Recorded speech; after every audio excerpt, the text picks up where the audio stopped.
बल्कि रानी झांसी का जो स्टैचू है वो झंडेवाला चौक से शिफ्ट होने का एक फ़ैसला एमसीडी ने लिया था और ये सन 2020 की बात है, 27 फरवरी 2020। कॉरपोरेशन की स्टैंडिंग कमेटी ने इसको कहा कि भाई वाइडनिंग ऑफ रोड्स होना है तो ये स्टैचू यहाँ से हटाया जाए, और हटाने के बाद जो है ना डीसीएम चौक उसमें आइडेंटिफाई किया गया था। किन हालात में अब ये एमसीडी या डीडीए ईदगाह के जो मुत्तसिल पार्क हैं जिनको बतलाया जा रहा है डीडीए का है, ये कतई गलत है। डीडीए के पार्क कैसे हो सकते हैं? 1956 में डीडीए वजूद में आया और ये जगहें मजलिस औकाफ के पास पार्टीशन से पहले की रजिस्टर्ड है। तो मेरी समझ से बाहर है किन बुनियादों पर डीडीए अपना दावा ठोक रही है वहाँ कि ये हमारी प्रॉपर्टी है, और उसको क्यों बेस बनाया जा रहा है लोगों को इसकी जानकारी नहीं है।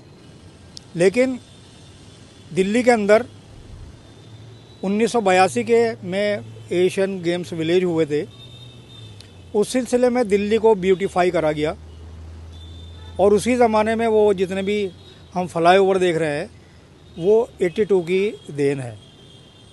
तो उस ज़माने में दिल्ली के लेफ्टिनेंट गवर्नर जगमोहन होते थे, जिनके बेटे आज एक्टिंग चीफ जस्टिस हैं दिल्ली हाई कोर्ट में। तो उस ज़माने में एक फ़ैसला हुआ था, ये एग्रीमेंट हुआ था दिल्ली वक्फ बोर्ड और डीडीए के दरमियान में। जो वक्फ बोर्ड की प्रॉपर्टीज़ है जिसमें पार्क हैं, कब्रस्तान हैं, मसाजिद हैं पुरानी, तो चूँकि एशियन गेम्स होने थे और शहर को डेवलप किया जा रहा था, ब्यूटीफाई किया जा रहा था, तो उन हालात में एक ब्यूटिफिकेशन वक्फ के प्रॉपर्टीज़ का भी हो, तो वो एक एग्रीमेंट डीडीए और वक्फ बोर्ड के दरमियान में हुआ था। और इसको ब्यूटीफाई और डेवलप करने के लिए वो प्रॉपर्टी, बहुत सारी ऐसी प्रॉपर्टी है, कब्रस्तान है, ये ईदगाह का मैटर है, जामा मस्जिद के पार्क से मेहंदियान कब्रस्तान है, मिलेनियम कब्रस्तान है, वो सारा ब्यूटीफाई और डेवलप के लिए डीडीए को हैंड ओवर किया गया था कि वो ब्यूटीफाई और डेवलप करेंगे। ओनरशिप राइट तो वक्फ प्रॉपर्टी का किसी को दिया ही नहीं जा सकता, क्योंकि एक्ट के मुताबिक वक्फ की प्रॉपर्टी को ना तो बेचा जा सकता है ना ट्रांसफ़र किया जा सकता है। तो कहाँ से ये बात निकल कर आ गई कि डीडीए उस ज़मीन की मालिक है? अच्छा शाहिद साहब, वक्फ बोर्ड की आप बात करें, वक्फ बोर्ड में जिस तरह से संशोधन किए जा रहे हैं, कितना सहमत है आप इससे? देखिए, संशोधन के लिए एक बिल पेश करा गया है जो जेपीसी के पास है, तो जेपीसी उसको देख रही है, उसके मेंबरान उस पर दौरा कर रहे हैं और पब्लिक व्यूज़ भी उसमें मांगे गए हैं, तो पब्लिक ने भी अपने व्यूज़ दिए हैं।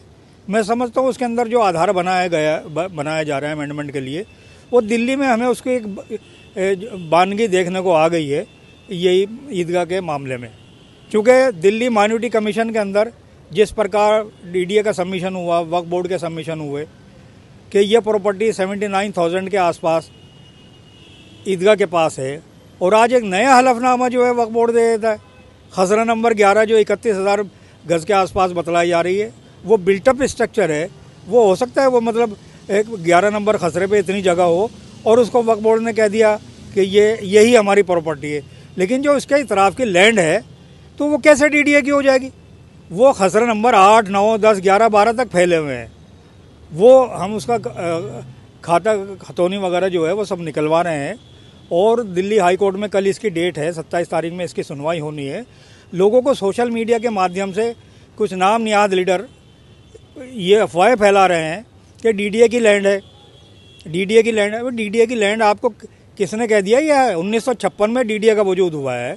ये मजलिस औकाफ जो पार्टीशन से पहले था उस वक्त की प्रॉपर्टीज़ हैं, तो समझ से बाहर है। ये क्यों भरम इस तरीके का कर रहे हैं?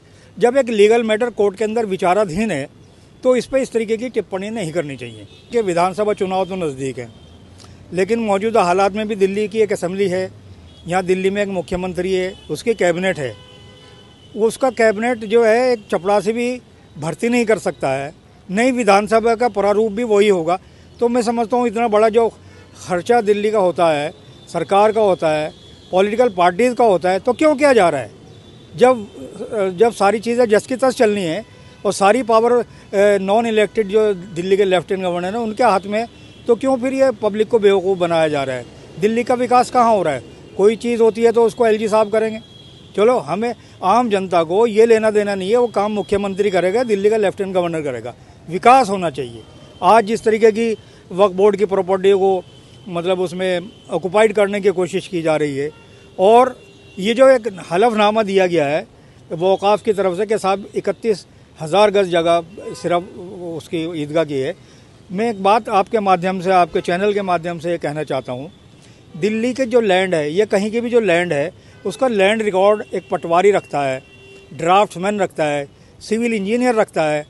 आज के हालात में दिल्ली वक्फ बोर्ड के अंदर सेक्शन ऑफिसर एक हेड क्लर्क को बनाया गया है, न वहाँ कोई पटवारी है, न ड्राफ्ट्समैन है, न सिविल इंजीनियर है, न लीगल लॉ ऑफिसर है। तो ऐसी स्थिति में कैसे जो है एक हलफनामा दाखिल कर दिया नॉन टेक्निकल आदमी की तरफ से। और दिल्ली के सीईओ जो वक्फ बोर्ड के सीईओ हैं उनका भी उस पर दस्तखत नहीं है, वो भी उर्दू नहीं जानते हैं। जो वौकाफ की प्रॉपर्टी है उनका सारा रिकॉर्ड तो उर्दू में उर्दू का कोई आदमी इस वक्त वक्फ बोर्ड में मुलाजिम नहीं है, सबको निकाल के बाहर कर दिया, कुछ रिटायर हो गए, उससे हमें लेना देना नहीं है। किस ऐसा है कि लीगली हम इसको अनफिट मानते हैं, क्योंकि ठीक है फ्रीडम फाइटर्स के स्टैचू लगने चाहिए और लगे हुए भी थे वो। आज वो शिफ्टिंग की बात आ रही है, शिफ्टिंग भी होनी चाहिए, इसमें कोई दो राय नहीं है, क्योंकि वहाँ अंडरपास बनना है, उसके लिए तो जगह तो चाहिए ना। लेकिन जब स्टैंडिंग कमेटी ने रेजोल्यूशन पास करके कह दिया है जो हमारे गार्डन डेवलप हुए हैं डीसीएम चौक पर, तो वहाँ का रेजोल्यूशन पास हुआ है तो वहाँ ले जाओ, किसको आपत्ति है।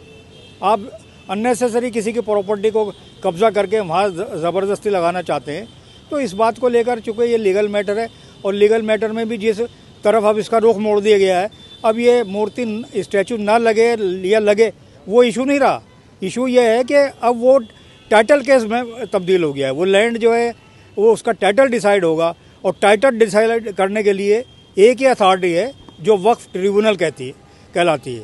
तो हमारी आपके चैनल के माध्यम से है कि भाई दिल्ली वक्फ बोर्ड के अंदर जब ये कल सुनवाई हो, क्योंकि अब टाइटल डिस्प्यूट खड़ा हो गया है, तो दिल्ली वक्फ बोर्ड को चाहिए ये सारा का सारा मैटर टाइटल डिसाइड करने के लिए वक्फ ट्रिब्यूनल के हवाले